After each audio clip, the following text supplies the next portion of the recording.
सावकर त्या 5 पुस्तकाचे लेखक आपल्या समोर उभे आहेत की नाही?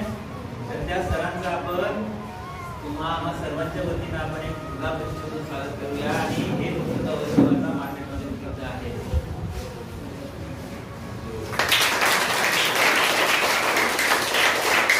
शाळा बोलता सध्या मी इथे लिहिलेली 5 पुस्तके आणलेली आहेत, पण 10 पुस्तकं पूर्ण आहेत आणि ते Amazonवर सगळ्यांना माहिती आहे तुम्ही शॉपिंग करत असाल त्याच्यावर माझं नाव टाकलं प्रवीण मुंजमकर किंवा प्रवीण यादव तर तुम्हाला त्या पुस्तकाची नावं मिळतील आणि सारांश सुद्धा वाचायला मिळेल.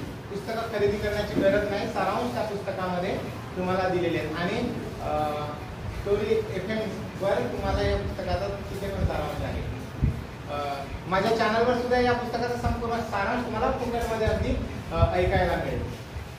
पुस्तकं आहेत सध्या इथे आणलेल्या 5 पुस्तकांवर थोडक्यात सांगतो की माझे संविधान आणि माझा आत्मसन्मान हा एक नवोपक्रम केलेला होता मी राज्यस्तरावर नंबर आलेला होता त्याचा आणि मग याचं पुस्तक केलं. याच्यामध्ये जर तुम्ही मनात आणलं की 3री ते 5वी 7वी 8वी 10वीच्या मुलाला 15 दिवसात पूर्ण संविधान पाठवी फक्त मनात आणलं तर पूर्ण संविधान 395 कलमाचं आता एक्सटेंड झाले 412 कलम एवढं पूर्ण संविधान फक्त 15 दिवसात पाठ होऊ शकते. तरी पुस्तक जर तुम्ही रेफर कराल तर माझी इच्छा आहे की तुम्ही हे करा.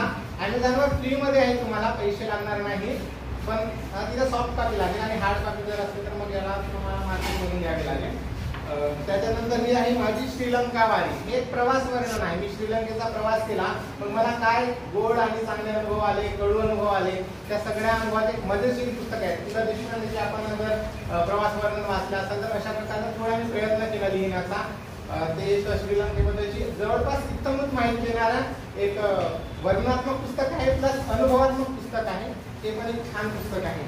त्याच्यानंतर एक युग पुरुष इयत्ता 3रीच्या पुढच्या सगळ्या विद्यार्थ्यांकरिता एक आपण शाळेमध्ये कार्यक्रम राबवतो, सांस्कृतिक एकांकिका बसवतो, त्यांच्याकरता ही युग पुरुष नावाची एकांकिका लिहिलेली आहे.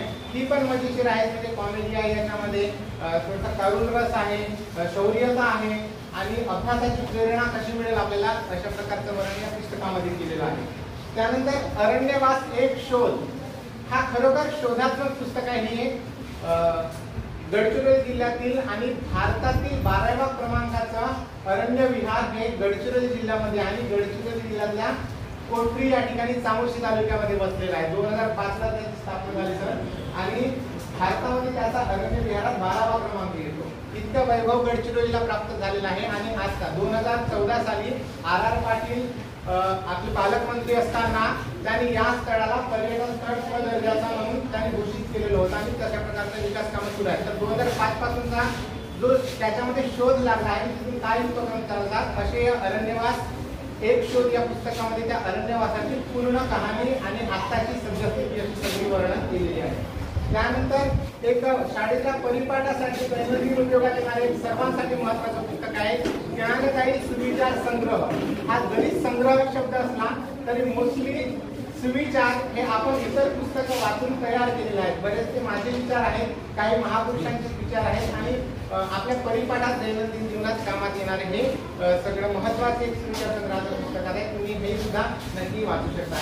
मुलांना एकही पैसा खर्च करण्याची गरज नाही. Amazonवर जाऊन तुम्ही याचा समरी वाचू शकता किंवा YouTubeवर गेलात की YouTubeवर या सगळ्या पुस्तकांची समरी तुम्हाला पाहायला मिळेल.